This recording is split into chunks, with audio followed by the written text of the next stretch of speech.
Hello प्यारे बच्चों, क्या हाल चाल, कैसे हैं आप सभी लोग। स्वागत है एक बार फिर से आप सभी का आपके अपने इस प्यारे से सिलेक्टिव लर्निंग अड्डा में। तो आज के इस लेक्चर में हम बहुत सारा चीज देखने वाले हैं। पहला नंबर हम देखेंगे संधारित्रों का संयोजन कैसे होता है पैरेलल और सीरीज में। फिर उसके बाद हम एनर्जी की बात करेंगे, फिर हम बात करेंगे इक्विपोटेंशियल की, है ना। फिर उसके बाद कितनी एनर्जी लॉस होती है। ऐसे करके हमारे पास 4 5 6 टॉपिक हैं, ठीक है। 4 5 6 बहुत ज्यादा हो गया, कोई दिक्कत नहीं, मजे के साथ पढ़ेंगे, हमारे साथ बने रहिए, है ना। तो अभी हम जो स्टार्ट करेंगे वो हमारा क्या होगा, संधारित्रों का संयोजन होगा। तो चलिए, है ना, शुरुआत करते हैं उसी जोश के साथ, उसी जुनून के साथ। बस रख हौसला, वो मंजर भी आएगा, ठीक है। मेहनत तुम्हारा होगा, रिजल्ट तो दुनिया देखेगी, है ना। तो हमारे पास क्या है, संधारित्रों का संयोजन कितने टाइप का होता है, 2 टाइप का होता है। कितने टाइप का होता है, 2। देखिए, जितने भी आपके इलेक्ट्रॉनिक डिवाइसेस होते हैं, है ना, उसमें हमें कैपेसिटर का नाम सुना होगा, कंडेंसर जिसे कहते हैं ना। पंखे में लगा होता है बड़ा सा, ठीक है। पंखे को स्टार्टर कराने के लिए ना, स्टार्ट कराने के लिए पुश धक्का देता है, ठीक है। सप्लाई मतलब वोल्टेज की सप्लाई ये पूरा करता है कुल मिला के, ठीक है। एनर्जी इसके अंदर स्टोर होती है। तो अब इनको, है ना, कैसे यूज करना है, सीरीज में भी करते हैं और पैरेलल भी करते हैं, ठीक है। तो इसका बहुत ज़्यादा यूज है हमारे इलेक्ट्रॉनिक्स में, ठीक है। तो उसी में से हमारा एक छोटा सा जो एनालिसिस करते हैं सर्किट के बारे में, वो आपका है कॉम्बिनेशन ऑफ कैपेसिटर, ठीक है। उसमें आपका पहला आता है सीरीज कॉम्बिनेशन, श्रेणी क्रम संयोजन। तो बड़े अच्छे से, बड़े मस्त तरीके से, है ना, इस टॉपिक को हम कवर करने वाले हैं। बस आपका साथ चाहिए, है ना।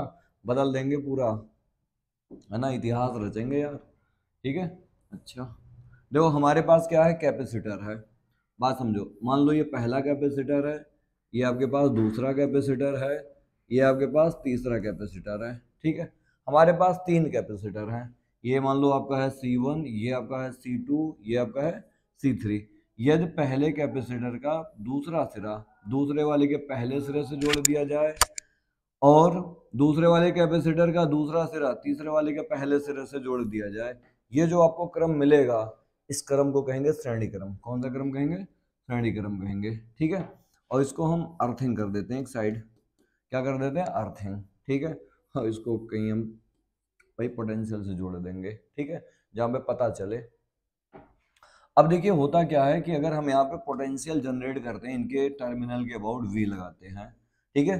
अगर हम विभवांतर स्थापित करते हैं इसके और इसके अबाउट, है ना, बी, तो सब में अलग अलग श्रेणी क्रम में विभवांतर होता है। ये इसमें B1 है, इसमें B2 है, इसमें कितना है, B3। तो आप कहेंगे अच्छा सर, एक बात तो सेम है, आवेश, आवेश जो होगा सबके लिए क्या होगा, समान होगा। और क्या यार, श्रेणी क्रम में क्या होता है ना, हर कैपेसिटर में, हर संधारित्र में, है ना, आवेश जो होता है समान होता है। आवेश क्या होता है, समान होता है। तो श्रेणी क्रम आपको समझ में आ गया ना। श्रेणी क्रम में प्रत्येक संधारित्र में आवेश क्या होता है, समान होता है। लेकिन लेकिन लेकिन लेकिन प्रत्येक संधारित्र में जो विभवांतर होगा, ठीक है, प्लेटों के मध्य जो विभवांतर आएगा, वो आपका अलग अलग आएगा। क्या आएगा, अलग अलग। अब हम इसको, है ना, समझते हैं भाई। देखिए, है ना, इसमें विभवांतर कितना हुआ, इसमें कितना हुआ, इसमें कितना हुआ, ठीक है। इन सबको हमें कैलकुलेट करना है, ठीक है। तो आप जानते हैं Q इक्वल टू क्या होता है, CB होता है। तो इसके अकॉर्डिंग हम B निकालना चाहें तो Q अपान क्या होगा, अरे बोलो ना, क्या बोलो बोलो बोलो। Q इक्वल टू CB होता है तो V बराबर क्या होगा, भाई B निकालना है तो इस C को डिवाइड में भेजना पड़ेगा Q के, तो Q अपान क्या होगा, C। तो अगर आप प्रत्येक संधारित्र में, प्रत्येक संधा, है, कहाँ देख रहे हो, प्रत्येक संधारित्र में विभवांतर, विभवांतर, वाह सर वाह, मजा आ गया, ठीक है। विभवांतर जो होगा क्या होगा, V1 बराबर Q अपान क्या होगा, C1। Q अपान क्या होगा, C1, ठीक है। अरे देखो ना, इसके according V equal to Q upon C, तो B1 equal to Q upon C1। आप कहेंगे सर Q1 क्यों नहीं आया, अरे यार Q सब में क्या रहने वाला, सेम, इसलिए हमने Q सब में सेम रखा है। ऐसे अगर आप B2 निकालते हो, ठीक है, Q अपान क्या होगा, अरे बोलो ना, C2। ऐसे B3 निकालोगे तो Q अपान क्या होगा, C3 होगा। क्या होगा, C3। अगर आप कुल विभवांतर की बात करो, कुल विभवांतर। ठीक है, तो कुल विभवांतर जो आएगा आपका, आप कहेंगे सर देखो सभी को ऐड कर लो, हम नहीं जानते हैं। अरे वाह, हम ऐड कर देंगे V2 प्लस V3। बुला लो सबको, आओ आओ आओ आओ। जैसे जैसे एम्बुलेंस होता ना, वाँ वाँ करता है, इसको बुलाओ, आओ आओ आओ, वहीं से चिल्लाओ। B1 की वैल्यू Q अपान C1, B2 की वैल्यू कितनी, Q अपान कितना, C2, ऐसे इसका Q अपान कितना, C3। देखो सब में कुछ चमका कि नहीं चमका? हाँ सर चमक गया, सब में Q कॉमन है, बिल्कुल कॉमन करेंगे सब में। ठीक है, तो B बराबर, यहाँ से Q कॉमन कर लो, 1/C1 प्लस 1/C2 प्लस 1 क्या होगा, C3। इस Q से बोल दो आ जाओ B के नीचे, आ जाओ कुछ काम है। B/Q बराबर 1/C1 प्लस 1/C2 प्लस 1 कितना, C3। अब आपको एक बात बताऊं, है ना, दिल में अपने रखना, B/, जो Q होता है ना, 1/C होता है। 1 क्या होता है, C। नहीं बात नहीं है, ऐसे गुणा करोगे ना तो Q बराबर क्या जाएगा, CB। तो मैंने क्या किया भाई, बोलो बोलो। हमने क्या किया, इसको यहाँ पे भेज दिया, इसको यहाँ पे भेज दिया बटे में। ठीक है, तो आप लिख सकते हैं सिंपली B/Q की जगह 1/C। तो 1/C1 plus 1/C2 plus 1/C3। अब आपको क्या समझ में आया, ये जो C है ना, ये जो C है, ये इस पूरे समायोजन का तुल्य धारिता है, जहां C, है ना, सभी संधारित्र का, सभी, या लिख सकते हो जहां C परिपथ की तुल्य धारिता है। तुल्य क्या है बोलो प्यारे, धारिता है। जहां जो C है पूरे परिपथ की क्या है, तुल्य धारिता, equivalent of capacitance, equivalent of capacitance. ठीक है, अच्छा अब हम बात करते हैं भाई, ये तो समझ में आ गया ना। अच्छा आप कहेंगे सर ये क्या होता है इक्विवेलेंस, तुल्य धारिता क्या होती है? जैसे सर्दी का मौसम आने वाला है, या सर्दी का मौसम चल रहा है, ठीक है, देखो आप 4-5 कपड़े पहनते हो, 4-5 कपड़ों को हटा के ना केवल एक सिंगल कपड़ा पहनो, एक सिंगल कपड़ा पहनो, वही ठंडी वही जाड़ा रुके, है ना, जो 4-5 पहनने पर रुकते था। ठीक है, तो हम कह सकते हैं जो एक सिंगल जो कपड़ा है ना, उन 4-5 के बराबर होना चाहिए अकेला। ठीक है, तो उस सिंगल वाले कपड़े को हम क्या कहेंगे, तुल्य कपड़ा। कौन सा कपड़ा, तुल्य कपड़ा। वैसे यहाँ पे आपके पास जो C है ना, वो इन तीनों के बराबर है श्रेणी क्रम में। ठीक है, तो ये आपका होगा तुल्य धारिता होगा। ठीक है, तुल्य धारिता। ठीक है, तुल्य संधारित्र की धारिता लिख सकते हो, कोई दिक्कत नहीं है। अब हम यहाँ पे केस नंबर 1 करते हैं। जब परिपथ में केवल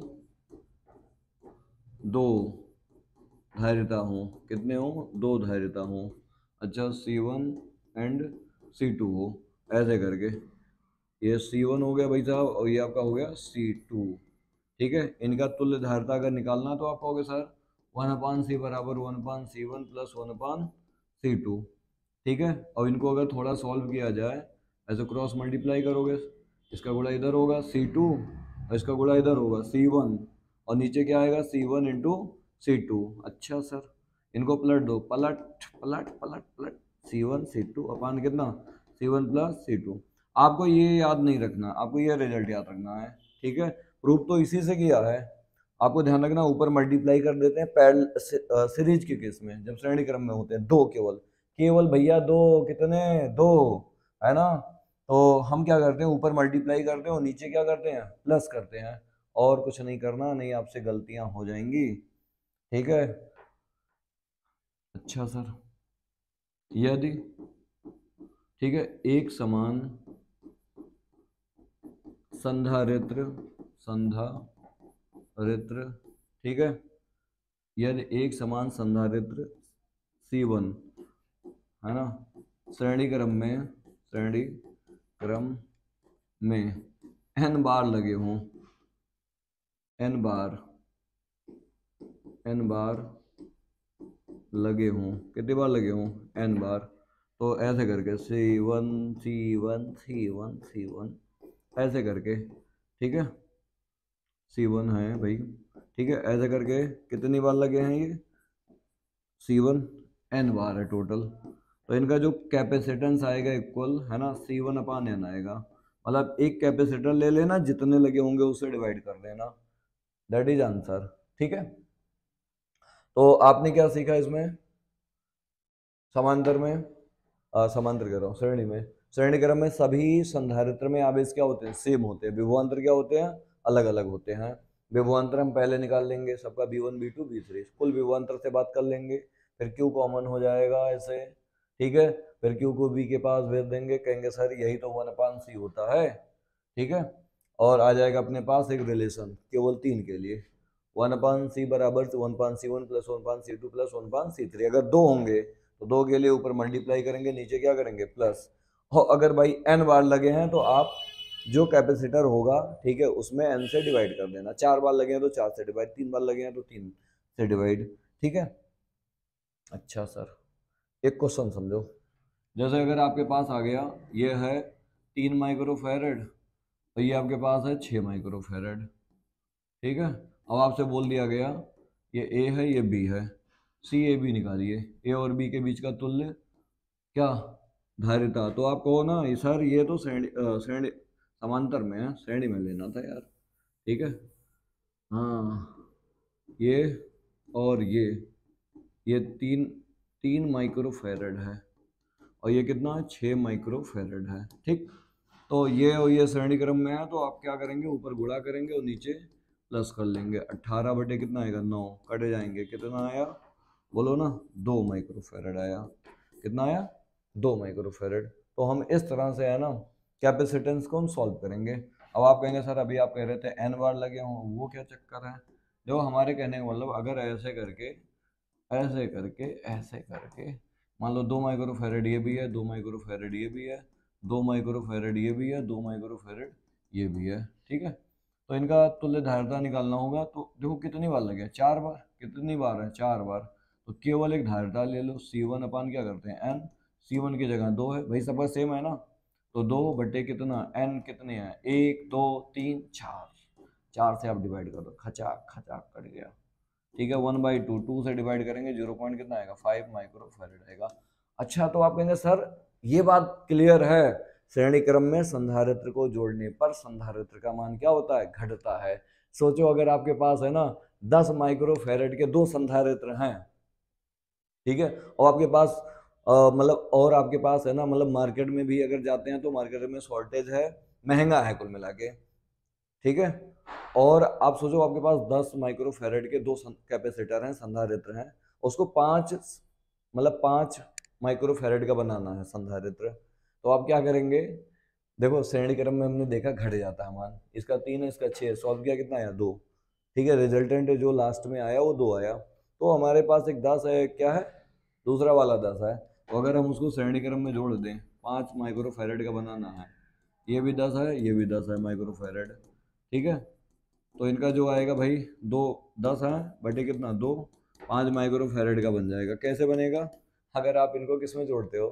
श्रेणी क्रम में जोड़ते हो। ठीक है, तो ये तमाम सारे हमारे पास लॉजिक होते हैं। ठीक है, पहला संयोजन करा दिया। दूसरा संयोजन समांतर क्रम में क्या होता है? यहाँ पे विभवांतर समान होता है। विभवांतर क्या होता है? ऐसा क्रम जिसमें संधारित्रों का, जैसे पहले ये समझो कैसे बनते हैं। मान लीजिए हमारे पास 3 संधारित्र हैं, एक C1 है, दूसरा C2 है, ठीक है, तीसरा आपके पास है C3। ठीक है, ये आपका C3 है। ठीक है भाई साहब, अगर सभी संधारित्र का पहला सिरा एक बिंदु से और दूसरा सिरा भी एक बिंदु से जोड़ दिया जाए, ठीक है, तो इस क्रम को हम कहते हैं क्या? इस क्रम को, ये अर्थिंग कर दिया, इस क्रम को हम कहते हैं समांतर क्रम संयोजन। इस संयोजन में अगर आप बी बोर्ड देते हैं, ठीक है, यहाँ पे अगर बी बोर्ड स्थापित करते हैं इन तीनों के अबाउट, तो क्या होता है? समांतर क्रम में सभी में विभवांतर समान होते हैं। सभी में विभवांतर क्या होते हैं? समान होते हैं। लेकिन भाई साहब यहाँ से जो चार्ज निकलेगा ना, वो सब में अलग अलग होगा। यहाँ तो आया क्यू, लेकिन इस क्यू के टुकड़े होंगे, इसके क्यू के क्या होंगे? टुकड़े होंगे। यहाँ पे आएगा Q1, क्या आएगा? Q1। इसमें Q1 चार्ज आया, इसमें कितना आया? Q2 आया, इसमें कितना आया? Q3। अच्छा सर, बात ये है। और क्या? समांतर क्रम संयोजन में विभवांतर वोल्टेज जो होता है ना प्रत्येक संधारित्र में आपका सेम होता है, लेकिन आवेश जो चार्ज होता है ना हर कैपेसिटर में आपका क्या होता है, डिफरेंट डिफरेंट होता है। ठीक है, तो विभवांतर क्या होता है, समान होता है। ठीक है, और जो इनका आवेश होता है ना, लिख लेना, जैसे मैं समझा रहा हूँ, आवेश जो होता है अलग अलग होता है, भिन्न भिन्न होता है। अरे कैसे होता है, भिन्न भिन्न होता है, सभी में अलग अलग होता है, प्रत्येक संधारित्र में।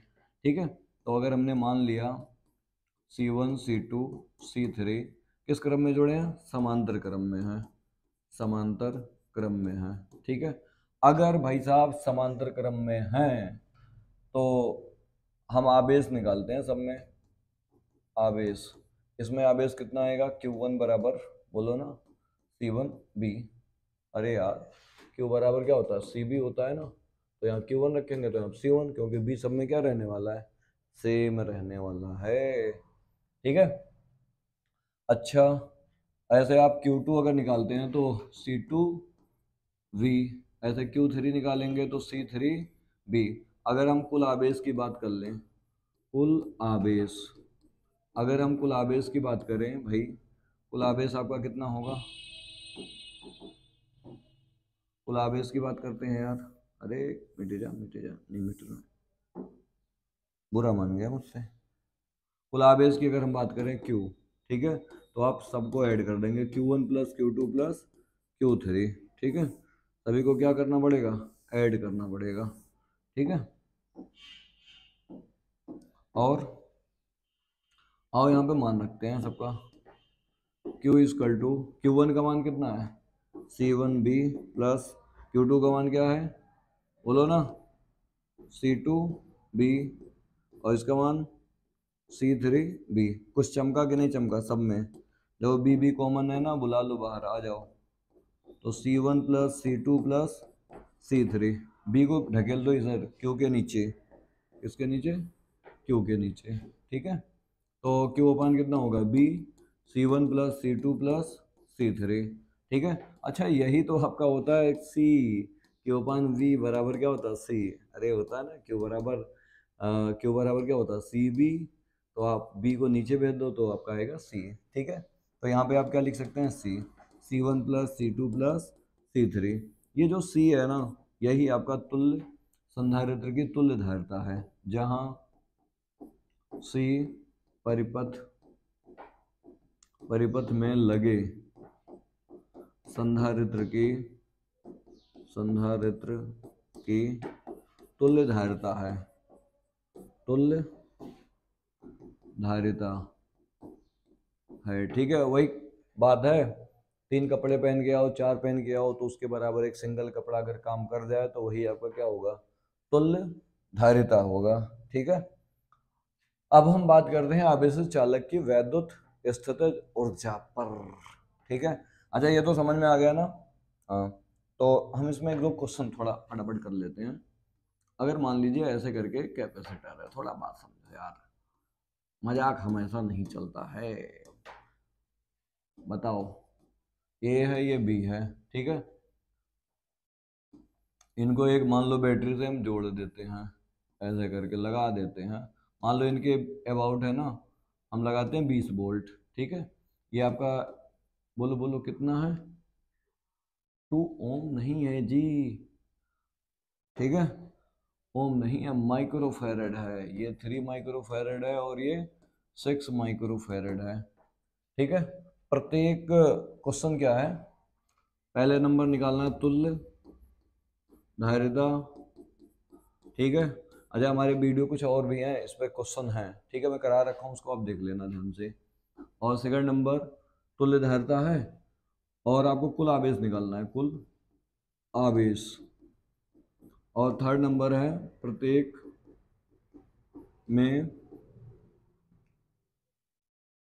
में विभवांतर तथा आवेश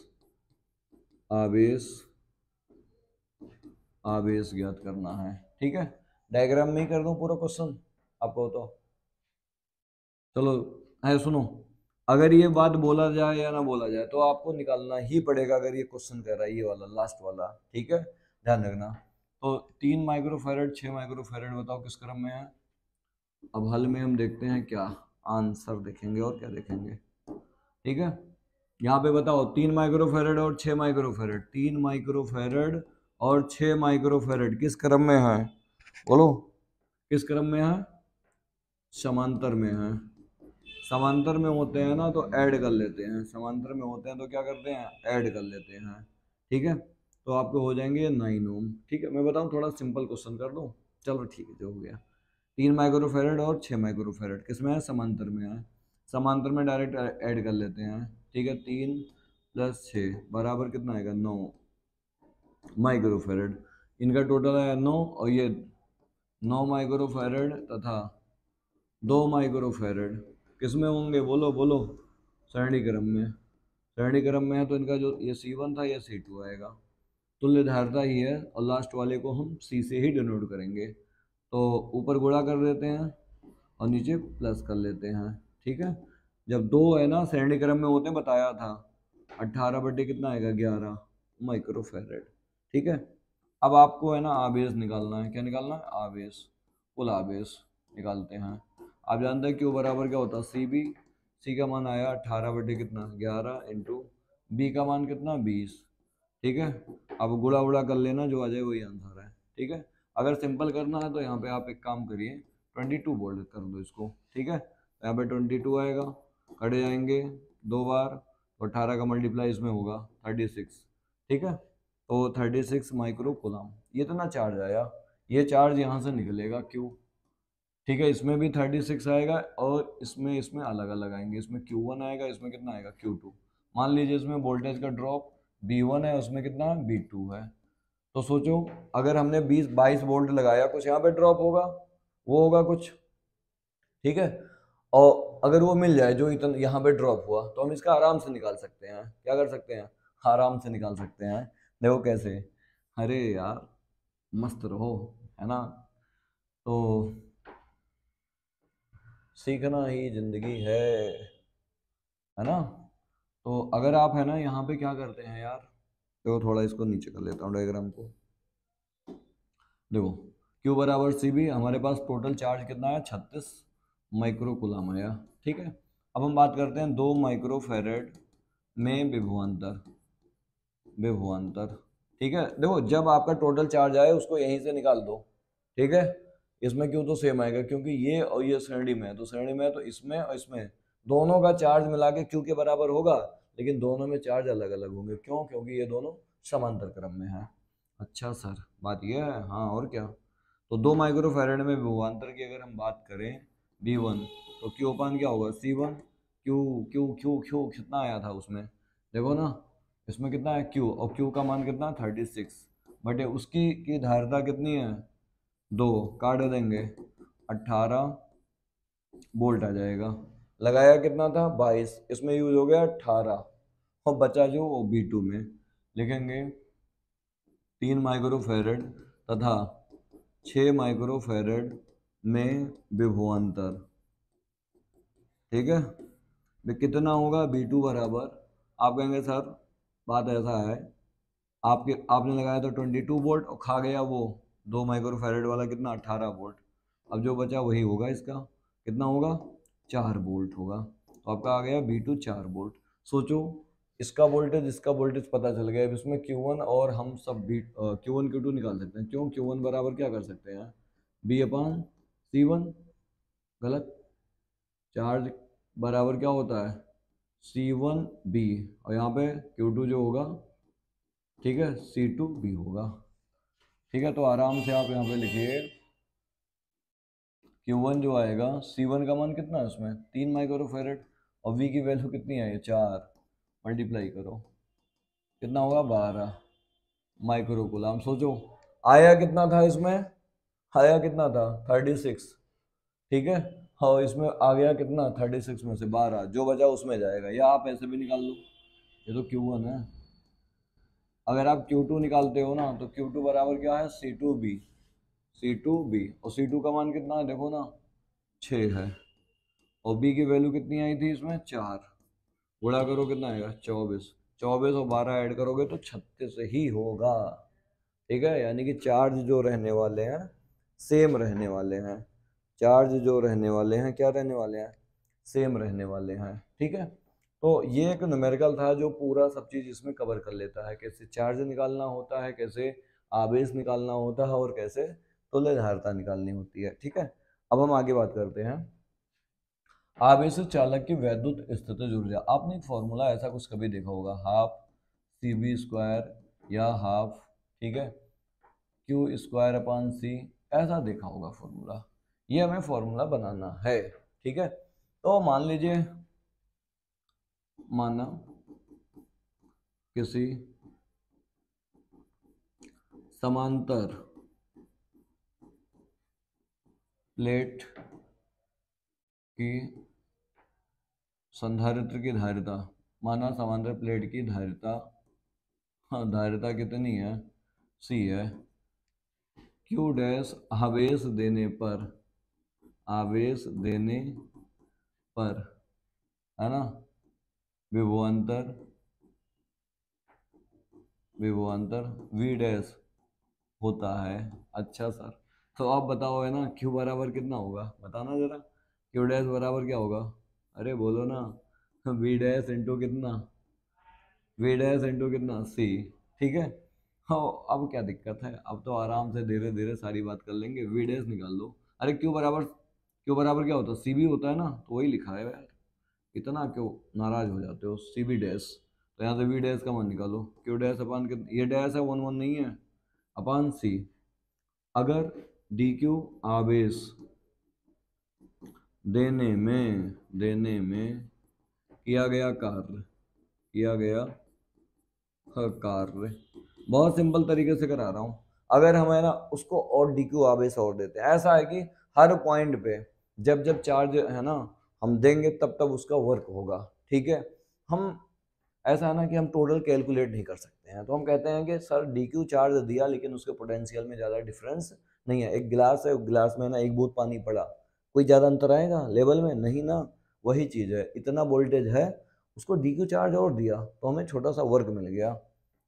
देने में किया गया कार्य डी डब्ल्यू बराबर, आपको पढ़ाया था, ठीक है, वी इंटू क्यू होता है, और डी क्यू चार्ज है तो डी क्यू लगाओ, ठीक है, छोटा सा वर्क, और यहाँ पे वी डैश लगाओ, उस समय वोल्टेज कितना था, वी डैश, तो डी डब्ल्यू बराबर वी डैश की वैल्यू रख दो, क्यू डैश अपान सी इंटू डी क्यू। हम क्या करेंगे, समाकलन करने पर, समाकलन करने, समाकलन करने पर, क्या करने पर, समाकलन करने पर। अच्छा सर, आओ इनका समाकलन करते हैं, डी डब्ल्यू बराबर, ठीक है, हमारा सी कांस्टेंट है, बाहर निकाल लेंगे, क्यू डैश डी क्यू, समाकलन करते हैं। जब चार्ज कुछ नहीं था, वर्ग जीरो था, जब चार्ज कितना है, क्यू, वर्ग कितना हो गया, डब्लू, इसको टोटल है ना, इसका वर्ग डन कितना होगा, डब्लू, हाफ, हाफ नहीं है, सी है, और इंटीग्रेशन में क्या होता है, एक्स इंटू डी एक्स है, पावर में अगर एक है मान लीजिए, तो वन पावर में एक ऐड कर देते हैं, ठीक है, जो आएगा पावर उसी से डिवाइड कर देते हैं, वही काम यहाँ पर भी करना है। क्यू डैश में है ना एक ऐड करो, कितना होगा, टू, अब आएगा कितना, नीचे जो पावर में ऐड करके आएगा उसी से डिवाइड, लिमिट जीरो से कहाँ तक, क्यू। अगर हम फाइनल लिमिट रखते हैं ना, ये हटा दे रहा हूँ,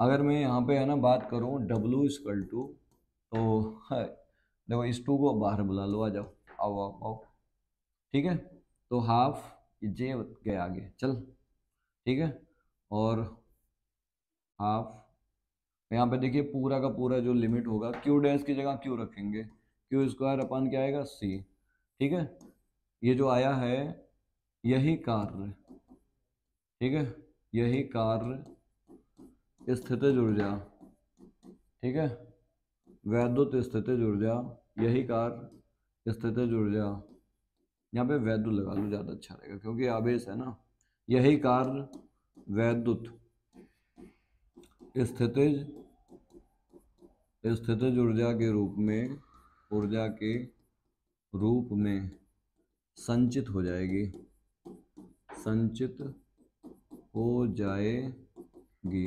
अगर हो जाएगी ना तो डब्लू का नाम बदल के यू हो जाएगा और बाकी सब चीज़ सेम, क्यू स्क्वायर अपन कितना, सी, ये हो गया एक। अब आप जानते हैं क्यू स्क्वायर टू सी भी होता है, यहाँ पे रखोगे तो देखो ये चीज यहाँ रखोगे, सी का स्क्वायर और वी का स्क्वायर, एक सी से सी कट जाएगा, एक आपका बचेगा, तो आप ये भी लिख सकते हो सी बी स्क्वायर। ठीक है, तो ये दोनों फॉर्मूले बताया था ना बनेंगे। और भी बना सकते हो, half C B half Q into B भी होगा। ठीक है, तो ये आपका हो गया आवेशित चालक की वैद्युत स्थितिज ऊर्जा। ठीक है, ये आपको ध्यान रखना है यार।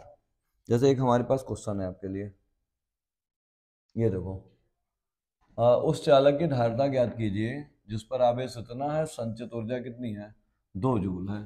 तो चार्ज का मान दे रखा है, क्यू का मान कितना, 2 × 10⁻² कूलाम, और ऊर्जा यू आपको दे रखा है 2 जूल दे रखा है। ठीक है, और हमें क्या निकालना है, बोल बताना, सी निकालना है। ठीक है, ये बात फाइंड आउट करना। अभी आपने देखा यू बराबर हाफ क्यू स्क्वायर अपान कितना, सी को इधर ले आओ, यू को इधर भेज दो, C equal to half Q square अपान कितना, सी। ठीक है, सी नहीं यार, यू, ये इधर आएगा, ये यहाँ जाएंगे, हाफ क्यू की वैल्यू कितनी है, 2 बार गुणा कर दो, 2 × 10⁻² इंटू 2 × 10⁻², अपान यू का मान कितना, यू 2, ये कट जाएंगे, ये से ये कट गया, सी बराबर गुणा कर लो इनका खटाक से 10⁻⁴। ठीक है, फैरड ये आया है, माइक्रो फैरड में बदलोगे ना तो -6 यहाँ पे लाना पड़ेगा, तो हमें 100 से ऊपर नीचे गुणा भाग करना पड़ेगा। चाहो तो जब चाहो तब ऐसे काट दो, 10⁻⁴, ये 100 ऊपर आएगा, इसमें ऐड हो जाएंगे, तो 100 और इंटू 10⁻⁻6 होगा फैरड, और इसकी जगह हम माइक्रो लिख सकते हैं, 100 माइक्रो फैरड। ठीक है, तो आप यहाँ तक कर देंगे तब भी सही है। तो वो आंसर आपका किस में होगा, फैरड में, माइक्रो फैरड में बदलना है, तो आपको ऐसा काम करना पड़ेगा। ठीक है, अच्छा सर, अब आगे हम क्या समझते हैं, ए बोलो ना, आया कि नहीं आया। हाँ, तो अब आगे हम बात करते हैं। ठीक है, ये न्यूमेरिकल भी हो गया। अब हमारे पास क्या है, दो आवेशित चालकों को जोड़ने पर उभयनिष्ठ विभव आवेश का पुनर्वितरण ऊर्जा हर्ट्ज। देखिए ऐसा होता है, हमारे पास मान लीजिए 2 गोला है, इस धरती पर 2 गोला है, इसका है ना, इसका धारिता कितना C1, इसका धारिता कितना C2। ठीक है, इनको जब आवेश दिया जाता है Q1 तो इनका विभव होता है V1, इनको कितना दिया जाता है Q2, इनका विभव कितना होता है V2। ठीक है, ये आपके पास दो मतलब गोले हैं, क्या है, गोले हैं। ठीक है, और इनको जैसे है ना किसी तार से जोड़ दिया जाए, किसी तार से जोड़ दिया जाए तो होगा क्या, खतरनाक सा यहाँ पे आपको अंजाम दिखाई देगा। क्या दिखाई देगा, धारिता तो सबका सेम रहने वाला C1 C2, ऐसा होगा यहाँ से कुछ आवेश घट जाएंगे, मान लीजिए यहाँ से घट करके बचा Q1 डैश, और यहाँ पे बचा कितना, यहाँ पे हो गया Q2 डैश, लेकिन दोनों का वोल्टेज क्या होगा, सेम होगा, दोनों का वोल्टेज क्या हो जाएगा, सेम। ऐसे वोल्टेज को उभयनिष्ठ वोल्टेज कहते हैं। ठीक है, या उभयनिष्ठ विभव कहते हैं। जो आपका उभयनिष्ठ विभव आएगा, ठीक है, ये कहता है सर ऐसा है, हम B बराबर होते हैं Q/C। ठीक है, तो ऊपर टोटल चार्ज दे दो, हमें कुल आवेश दे दो, कुल आवेश कितना है Q1 + Q2, और नीचे जो C है ना C1 + C2। अच्छा, Q1 का अगर मान रखा जाए, Q1 बराबर कितना होगा C1 B1, यहाँ पे Q2 बराबर क्या होगा C2 B2, ये मान यहाँ पे रख दो, C1 B1 + C2 B2 अपान C1 + C2 होगा। ठीक है, ये तो B का मान आ गया, B बराबर कितना, B बराबर C1 B1 + C2 B2। ठीक है, और अपान में कितना C1 + C2। अच्छा सर, ये तो B आ गया। अब सुनो, जब चार्ज इधर से इधर मान लो ट्रांसफर हो रहा होगा, ये तार हो गया होगा गर्म, तो जो एनर्जी इसके पास होगी, जो एनर्जी पहले रही होगी, ठीक है, लेकिन कुछ एनर्जी हीट के फॉर्म में भी चली जाएगी, तो वो आपका हो जाएगा ऊर्जा ह्रास। ठीक है, कितना एनर्जी लॉस हुआ, और उसके बाद यहां से चार्ज कुछ यहाँ गए, कितना ट्रांसफर हुआ, तो देखो पहले कितना था Q1, बाद में बचा कितना Q डैश, तो आवेश का कितना पुनर्वितरण होगा, ठीक है, ट्रांसफर कितना होगा, तो आप आराम से निकाल सकते हैं, रीडिस्ट्रीब्यूशन ऑफ चार्ज। देखो आवेश का, ठीक है, ये वाला कर रहा हूँ, पुनर्वितरण, ठीक है, पुनर्वितरण लिख लो, ठीक है। आपका ये पुनर्वितरण है, कितना होगा भाई, कितना ट्रांसफर हुआ, डेल्टा क्यू, पहले कितना था Q1 डैश माइनस क्या करना पड़ेगा Q1 डैश, पहले कितना था Q1 और बाद में बचा कितना Q1 डैश। सोचो पहले 10 था और बचा 7, कितना ट्रांसफर हुआ 3 ही ना। तो आपने क्या किया, ज्यादा में से कम को माइनस किया, वही काम हमने किया। Q1 की जगह हम क्या लिखेंगे, C1 B1 माइनस, और Q1 डैश यहाँ पे देखो है ना, अब Q1 डैश की वैल्यू क्या होगी, C1 इंटू बी होगी, C1 इंटू क्या होगी बी। अब यहाँ पे बी की वैल्यू ये रख देंगे और बाकी सब चीज़ सॉल्व करना पड़ेगा। C1 B1 माइनस C1 ये मान रखना पड़ेगा, C1 प्लस C1 B1, ठीक है, थोड़ा एक्सप्रेशन थोड़ा सा बड़ा हो जाएगा, C2 B2, ठीक है, अपॉन C1 प्लस C2, ठीक है। अब ये कैलकुलेशन वाला पार्ट हो गया, थोड़ा ताम झाम है यहाँ पे, बस समझा दे रहा हूँ सारी चीज़ें, ठीक है। ऐसे ही इसमें गुणा कर लेंगे, ठीक है, अब गुणा करो ना, इसका गुणा इसमें होगा, ठीक है।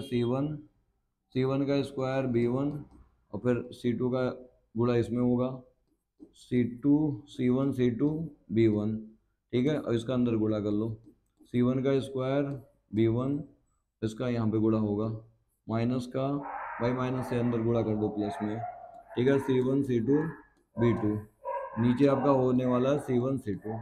देखो हुआ क्या यहाँ पे, ये और ये कट गया, दोनों में C1 C2 कॉमन है, C1 C2 बाहर निकाल लो, B1 माइनस क्या हुआ B2 अपान C1 प्लस C2, ठीक है। इतना आपका आ गया डेल्टा क्यू, इतना आवेश आपका ट्रांसफर होगा, ठीक है। अगर हम बात करें ऊर्जा हार्स, ऊर्जा में कितना हार्स होगा, तो सुनो पहले एनर्जी दोनों की ऐड कर लो, ठीक है। जो एनर्जी में हाफ होगा, पहले आप क्या करेंगे, इन दोनों की एनर्जी ऐड कर लेते हैं, हाफ C1 B1 का स्क्वायर, बोलो बोलो, पहले एनर्जी इनकी कितनी थी, हाफ C1 B1 का स्क्वायर, ठीक है, प्लस इस वाले का कितना होगा, हाफ C2 B2 का स्क्वायर, पहले ज़्यादा रही होगी और कुछ एनर्जी हीट के फॉर्म में निकल गई, तो उसको हमें देखना है कितना निकली और बाद में बची कितनी। तो भाई यहाँ पे कितना बचा, इन दोनों को ऐड करना पड़ेगा, इधर कर दूं, यहाँ पे आप करेंगे क्या, हाफ, ठीक है, C1 B का square plus half C2 B का स्क्वायर, ठीक है, और डेल्टा U बराबर हाफ, सब में देखो हाफ हाफ कॉमन है ना, हाफ बाहर निकाल लो, C1 B1 का स्क्वायर प्लस C2 B2 का स्क्वायर माइनस, ठीक है, और यहाँ से देखो आप है ना B कॉमन है और हाफ भी बाहर चला गया, तो ब्रैकेट में बचेगा C1 C2 और B का स्क्वायर, और B का मान अपने पास है, B का मान अपने पास है, ये B का मान यहाँ पे रखेंगे और पूरा सॉल्व करेंगे। तो ये जो आंसर आया था ना, इसी में थोड़ा मैं बता दे रहा हूँ, जो है ना, जो पूरा सॉल्व कर, देखो जब B का मान रखेंगे पूरा सॉल्व करेंगे तो जो निकल के आएगा ना, जो हाफ, इसमें हाफ है नहीं, ठीक है, तो नीचे हाफ आ जाएगा, मतलब पूरा कैलकुलेशन सेम यही आने वाला है, लेकिन थोड़ा सा डिफरेंस, C1 C2 होगा, फिर B1 माइनस B2 का होल स्क्वायर होगा, बस इतना सा अंतर, और सब चीज़ें सेम रहेंगी, C1 C2, ठीक है। जब ये पूरा V का मान रख करके सॉल्व करेंगे तो इतनी एनर्जी में क्या आएगी, लॉस आएगी, ठीक है। तो आपको ये बेसिकली है ना फॉर्मूले ध्यान रखने हैं। अब देखिए ये वाला आपको करा दिया पार्ट, ऊर्जा में कितना लॉस होगा, डेल्टा U बराबर हाफ, ठीक है, C1 C2 और B1 माइनस B2 का whole square upon C1 plus C2, ठीक है, ये आपका हो गया। अगला नेक्स्ट, आवेशित संधारित्र की वैद्युत ऊर्जा, ये आपको मैंने करा दिया, ठीक है। और आवेशित समांतर प्लेट के बीच वैद्युत क्षेत्र में ऊर्जा घनत्व, ये करा दे रहा हूँ। देखो ऐसा है, अभी आपने देखा था समांतर प्लेट संधारित्र की जो धारिता होगी C बराबर, आप जानते हैं क्या होता है, अरे बोलो ना, बोलो, एप्सिलॉन नॉट, देखो वैसे तो होता है K एप्सिलॉन नॉट A/D, अगर हम बात करें वायु माध्यम के लिए, ठीक है, वायु या निर्वात के लिए, ठीक है, तो के का मान कितना रखते हैं 1, कितना रखते हैं 1, तो यहाँ पे 1 रख दो, सिंपल सा, ठीक है। और हम जानते हैं ये प्लेटें हैं, ठीक है, इनको जब हम चार्ज देंगे है ना क्यू, एक समान रूप से ऐसे डिस्ट्रीब्यूट हो जाएंगे चार्ज, इधर आ जाएगा अपने आप माइनस चार्ज, अपने आप का मतलब स्वप्रेरण के कारण, इनके बीच का डिस्टेंस कितना है डी। तो यहाँ पे है ना इलेक्ट्रिक फील्ड लाइन प्लस से किधर जाएंगे माइनस, यहाँ पे इलेक्ट्रिक फील्ड उत्पन्न होगा। तो आपका जो वैद्युत क्षेत्र होगा, वैद्युत क्षेत्र प्लेटों के बीच वैद्युत क्षेत्र ई, आप जानते हैं वी अपन क्या होता है डी, ठीक है। इनका जो पोटेंशियल होगा आया होगा दोनों प्लेटों के मध्य, बी होगा, और डिस्टेंस से हम डिवाइड कर देंगे, बी अपान कितना होगा डी। अच्छा सर, तो ये तो अपने पास आ गया, चाहो तो बी की वैल्यू निकाल लो ऐसे गुणा करके, तो ई इंटू कितना होगा डी, सही है कि नहीं। अच्छा, ऊर्जा घनत्व, अब हम ऊर्जा की बात करते हैं, ठीक है। वैद्युत स्थितिज ऊर्जा, स्थितिज ऊर्जा की अगर हम बात करें, बताओ कितना होता है, यू बराबर हाफ सी बी स्क्वायर होता है ना। हाँ सर, यू हाफ, सी की वैल्यू कितनी है जी, है ना एप्सिलॉन नॉट ए अपान कितना डी, और उसके बाद है ना बी की वैल्यू निकालनी है, बी की वैल्यू ये है ई इंटू डी, ई का स्क्वायर इंटू डी का स्क्वायर, ठीक, ठीक है सर। एक से एक डी आपका कट जाएगा, काटो काटो काटो इनको, ऐसे उड़ा दो, एक एक डी बचा, हाँ सर एक डी बच गया, यू बराबर हाफ एप्सिलॉन नॉट ए के पास बुला लो डी को, ठीक है, ये कुछ बन जाएंगे, ई स्क्वायर है, आप जानते हैं क्षेत्रफल इंटू डिस्टेंस, इसका पूरा आयतन बन गया वॉल्यूम, ठीक है, ये आपका क्या आयतन है, इसके बराबर होगा आयतन के, यहाँ पे आप आयतन रखेंगे v, ठीक है। तो ये पूरे आयतन में इतना आया है आपका ऊर्जा, epsilon not v into E square, half epsilon not v into कितना ई स्क्वायर, ये पूरे आयतन का है, एकांक आयतन का निकाला जाए वही बन जाएगा ऊर्जा घनत्व, ठीक है। एकांक आयतन में ऊर्जा, इसी को कहते हैं ऊर्जा घनत्व, क्या कहते हैं ऊर्जा घनत्व, ठीक है। तो इस बी दोनों साइड में बी से डिवाइड कर दो, यू अपान वी है ना half epsilon not E square, ठीक है, यही आपका बन जाएगा स्मॉल यू, ठीक है, इसी को कहते हैं energy density, epsilon not E square. अगर के परावैद्युतांक माध्यम में होगा, किसमें होगा के परावैद्युतांक माध्यम में, ठीक है, अगर के परावैद्युतांक में है तो u बराबर हाफ एप्सिलॉन नॉट के ई स्क्वायर लिख सकते हैं, सिंपल, ठीक है। तो आपके सामने ये जो था ये ज़्यादा कोई हार्ड नहीं है, बट ये हाँ ये ध्यान रखना है इम्पोर्टेंट है, ठीक है, आपके एग्जाम के लिए। हमने क्या किया, समांतर प्लेट की जो संधारित्र की धारिता होती है सी बराबर एप्सिलॉन नॉट ए अपान क्या होता है डी, ठीक है।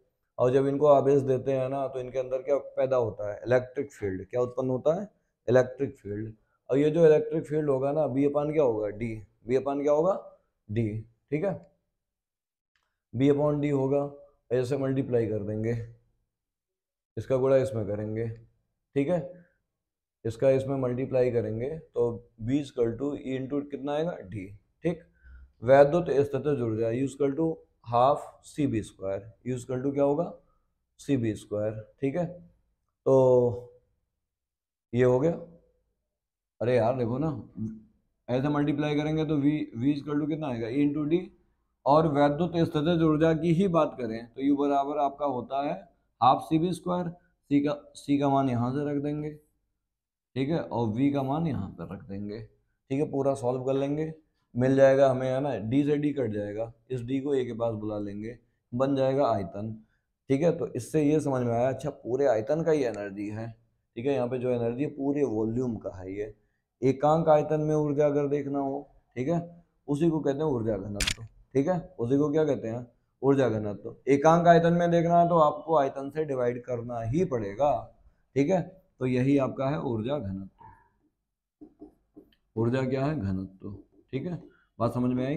अच्छा सर, आप इसको नोट कर लो, ठीक है, तो बाकी सारे आपको मैंने करा दिए हैं, ठीक है। तो आई होप आप खुश होंगे, मस्त होंगे, है ना, पढ़ाई आप करते रहिए, ऐसा है यार, देखो आप जब तक है ना फिजिक्स को बार बार रिवीजन नहीं करोगे ना, मजा नहीं आएगा। आप कहीं पर भी पढ़ लो, ठीक है, जरूरी नहीं है आप ऑनलाइन पढ़ो, ऑफलाइन पढ़ लो, ऑनलाइन पढ़ लो, कहीं से भी पढ़ लो। जब तक आप है ना थोड़ा किसी एक टीचर के साथ है ना मेहनत नहीं करेंगे, प्रैक्टिस नहीं करेंगे, तब तक आपको अच्छे से समझ में नहीं आएगा। जैसे मान लो यही पढ़ाया तो आप 3 बार 4 बार करें, फिर जो आपके डाउट हो कमेंट बॉक्स में लिखो।